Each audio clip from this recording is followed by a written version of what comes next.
সাতক্ষীরার 4টি আসনের মনোনয়নপত্র বাছাই সংক্রান্ত বিষয়গুলো আমাদের সকাল 9টা থেকে বিভিন্ন আসন ভিত্তিক চলেছে। এর মধ্যে আমরা সাতক্ষীরা 1 আসনে আমাদের মোট 6 জন প্রার্থী আমাদের মনোনয়নপত্র দাখিল করেছে। তার মধ্যে 5 জন বৈধ এবং 1 জনকে বাতিল ঘোষণা করা হয়েছে। এই স্বতন্ত্র প্রার্থী 1% এর তথ্য সঠিক না থাকায় তাকে বাতিল করা হয়েছে।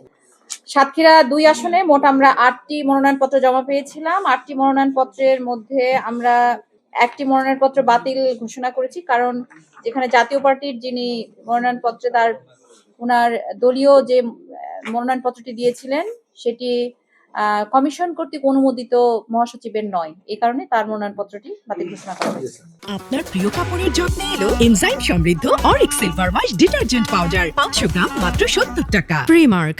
এরপরে আমাদের সাতক্ষীরা 3 আসনে মোট 8টি আমরা মনোনয়নপত্র আমাদের কাছে দাখিল করা হয়েছিল। এই 8টির মধ্যে মোট 4টি মনোনয়নপত্র বাতিল করা হয়েছে আর 4টি বৈধ ঘোষণা করা হয়েছে।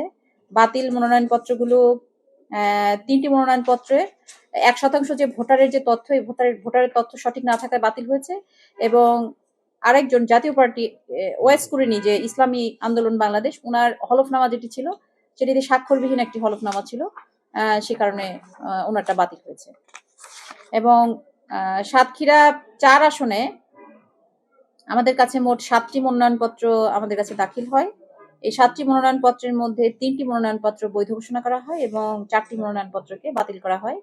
তার মধ্যে 1টি মনোনয়নপত্র হয় তিনি ঋণ খেলাপি ছিলেন, আরেকজন তার ইউটিলিটি বিল, বিশেষ করে বিদ্যুৎ বিল পেন্ডিং আছে, এই জন্য বাতিল হয়েছে।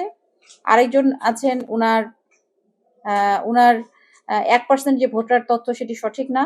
আরেকজন আছেন জাতীয় পার্টির, যিনি জাতীয় পার্টির অনুমোদিত কমিশন কর্তৃক অনুমোদিত মহাসচিব GM কাদের, উনার স্বাক্ষরিত মনোনয়নটি উনি দাখিল করতে পারেন না, এই জন্য বাতিল হয়েছে। তো আমাদের কাছে মোট 29টি মনোনয়নপত্র দাখিল হয়েছিল। এই 29টি মনোনয়নপত্রের মধ্যে আমরা মোট 19 জনের, 4টি আসনে মোট 19 জনের বৈধ ঘোষণা করা হয়েছে এবং 10 জন বাতিল হয়েছে। এবং এই রায়ের বিরুদ্ধে, রিটার্নিং অফিসারের রায়ের বিরুদ্ধে নির্বাচন কমিশনে আপিল দায়ের করা যাবে। এটি 5 থেকে 9 জানুয়ারি পর্যন্ত।